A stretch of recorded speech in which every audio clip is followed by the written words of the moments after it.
Hey everybody, it's You Had to Ask, the show where I answer your questions. And this week's first question comes from Band for Fun, who says, "Aha, I have you cornered for the next episode. 1. Thoughts and rating on the film American Beauty. 2. What do you think of the songs I sent you?" I think American Beauty is a good movie, but a really, really, really overrated movie. I like it. I enjoy parts of it immensely, but I don't think it should have won Best Picture that year by far, and I don't think Kevin Spacey should have won Best Actor at the Oscars. I think it was grossly overrated. The best film that year to me was Being John Malkovich. And what did I think of the songs you sent me? I haven't listened to them. Firefly 4F4, let's get this out of the way. What are your thoughts on Joss Whedon? I am not a Whedon fanboy by any means, but I admire him greatly as a writer, especially as a comic writer, and I mean comic as in comedy, not necessarily comic books.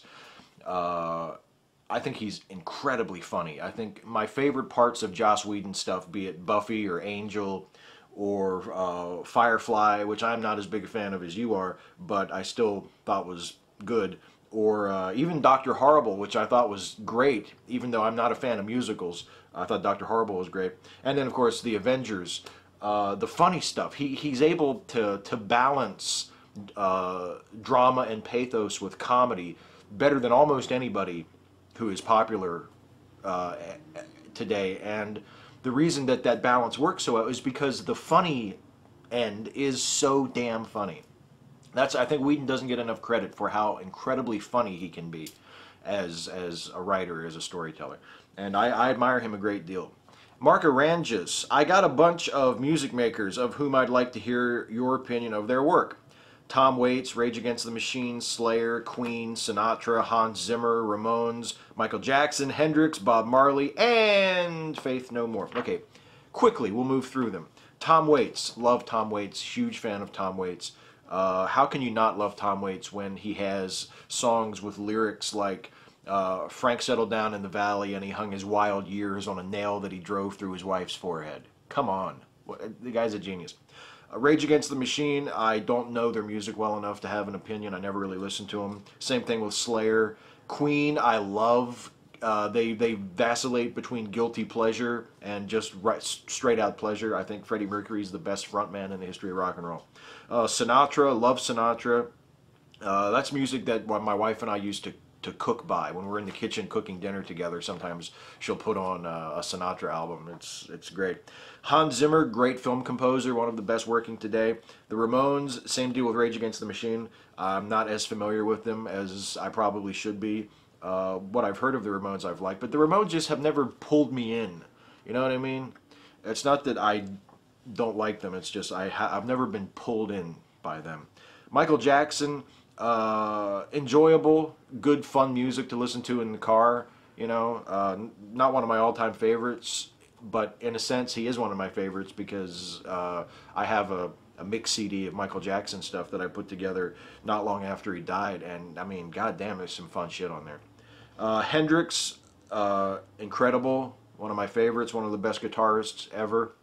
One of the few guys who, everybody covered Bob Dylan songs, but Hendrix is one of the few guys that covered an iconic Dylan song, and his version is way, way more iconic than Dylan's version. Bob Marley, again, not too familiar with him, other than just by reputation. And Faith No More, same deal, not very familiar with Faith No More. Haven't listened enough to have a very strong opinion. El Spoko, what do you think of my theory that Batman is just Ayn Rand's wet dream and Superman was created for the sole purpose of rationalizing immigrants completely forsaking their original culture/country? I think both interpretations are really superficial, and to accept them you have to ignore an awful lot about both characters. For instance, to consider Batman an Ayn Rand fantasy, you have to ignore the fact that Bruce Wayne has typically been portrayed as a very altruistic, civic-minded rich person, and he would never go galt, as it were.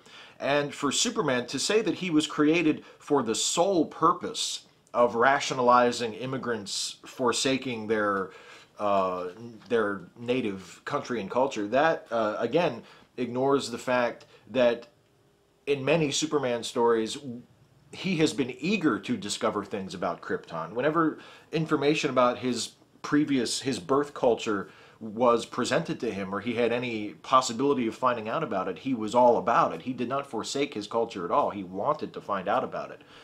He felt scarred by being cut off from it, by being the last of his people.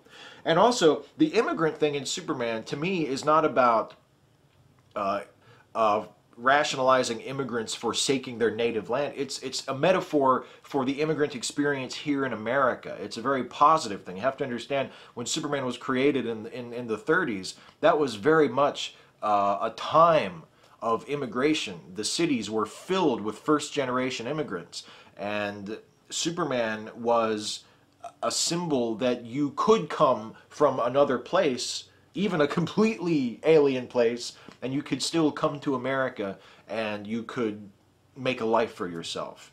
It's an immigrant story in that sense. I don't think that your interpretation of it as a message that immigrants should forsake their native culture is really a very valid interpretation. And again, it's a very superficial one. Here are three related ones from Steve Rules 9. First, do you like gladiator movies?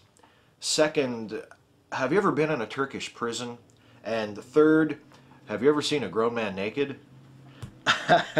The answer to two of those three questions is no. And Airplane is like one of my favorite movies, so I had to put those in. People will be like, why did those questions get in the video but not mine? Because it's an Airplane reference, and I fucking love the movie Airplane. Tony ZXT, how much importance do you place on Sam Harris's problem of moderate religious people shielding the fundamentalists? I think it's important. I especially agree with Harris in that we shouldn't be letting moderate religious believers off the hook, so to speak. We shouldn't be focusing just on the crazies, because the engagement with religion, to me, from an atheist perspective, has to be on the basis of the beliefs themselves, and whether or not the beliefs themselves are true or not first, and then whether or not the beliefs themselves are destructive or negative influences on society. And as a moderate or a liberal Christian in the United States who believes in Christ but is also not anti-gay or anti-abortion or what have you, is that person as big of a threat to civilization as, say, a radical fundamentalist Muslim who would condone suicide bombing? No, absolutely not. But at the core of that liberal Christian's belief is still a belief in something that is either provably not true or at the very least completely unverifiable. And despite how healthy the person may be, despite what a great person they might be, and how reasonable they might be in other areas of their life, they still believe something that isn't true or that isn't factual. And it's still anti-critical thinking. It's still anti-logic, anti-rationality, and it's wrong, and it's negative, and it's potentially dangerous, and it should be challenged by those of us who disagree with that kind of thinking. Respectfully, if at all possible, but it should be challenged. The moderate religious believer should not be let off the hook if we're going to be engaging and challenging religion. Next, from Tudor 1886, 1. As a Batman fan, what direction would you like to see the series take next in terms of story, setting, art, realism, etc.? 2. What is your view on near-death experiences? The first one is I'm slightly reluctant to answer, just because as a fan I am very open to other people's interpretations of characters. Christopher Nolan's way is not exactly the way I would do it if I were given the opportunity to write and direct a Batman movie, and yet I think Nolan's version ultimately was a great success and is the best, some of the best Batman work ever done in any medium, comic or television or film, what have you. I admire those films, especially the last two. But it would not be how I would do it. So it's difficult for me to say what direction do I hope that the films go from here on out. I hope that they're good. That's the direction I hope that they go. I hope that they're involving. I hope that they have intriguing characters. I hope that they're exciting and fresh and new, and that they have something to say about Batman and about the world. You know, I hope that they take that much from the Nolan films. That the Nolan films strived to be about something other than the chain of events that they were portraying. And that was something I always really admired about the Nolan films. I hope that continues, because Batman can be such a great character for metaphor, for poetry, for social commentary. And I hope that whoever takes up the series next continues to use it for that, and also continues to explore these fascinating characters. And as for near-death experiences, I think that they occur in our minds. I don't think there's anything supernatural about them. I think that they are forms of dreams or hallucinations. And I think there are scientific reasons for believing that. Quetzalcoatl 2012, when are you doing your next Atheist Reads series? Starting in January. Avery Dawes, Coke or Pepsi? Come on. Coke. Coke. Keith McFrenzy, what a great name. Which movie villain is your favorite and why? My favorite movie villain is Salieri from Amadeus, and it's because he's such a splendidly realized character, both in terms of the writing and also in terms of F. Murray Abraham's performance in the film. I haven't seen any of the stage versions. I'm told that Ian McKellen's Salieri on the stage version was extraordinary as well.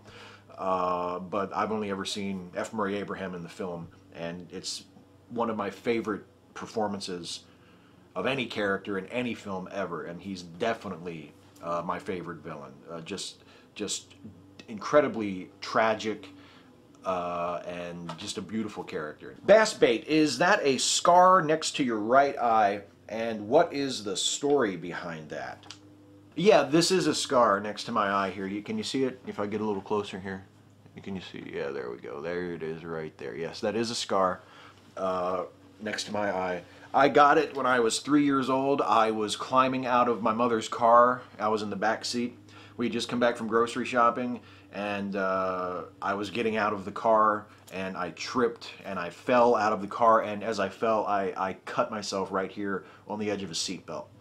That's where that scar comes from. And finally, last question from Corey Donaldson. Aside from Alien 3, what is your favorite David Fincher film? Well, of all Fincher's films, including Alien 3, my favorite is Seven, by far. My favorite Fincher film is Seven. And when I saw Seven, when it first came out, I thought, man, I wish they would hire this guy to make a Batman movie. To tie it in with the previous question, what direction would I like to see Batman take? I would love to see a Batman film that reminded me a little bit of Seven. Very dark, very gritty, almost super realistic. You know, it's just so gritty and dirty and realistic that it's not realistic anymore. Like a crime story. That's the sort of thing I would love. That's the direction I would love to see Batman take. And Seven is definitely my favorite Fincher film. One of my favorite Morgan Freeman movies too. I think he's just splendid in that. And Brad Pitt, Kevin Spacey, everybody's great in that movie. Seven. And that was the last question. As I said, let's do a shout out, shall we? Let's give the ladies a turn for once. The shout out this week is to Abby Normal One. Abby Normal One is awesome. I love her channel. I love her videos. She did a video recently where she's doing a character called Lula Tallulah Jeffries, who's sort of like a conspiracy-minded, like InfoWars type dumbass person. With just a beautifully done crazy accent and character to her voice, and it just made me laugh so hard. So Abby Normal One gets the shout out this week. It's a really funny character that she did in that video, and her videos in general when she's just being herself are great. So check out Abby Normal One's channel, subscribe, watch her stuff. She's awesome. She deserves your attention. That is it for this week. Next week I'll be back to answer more of your questions, but of course, before I can answer your questions, you have to ask. So if you have a question you want me to answer in the next edition of You Had to Ask, leave a comment on this video with that question, and I will answer it next week if I can hear you over the lawnmower outside. What the fuck?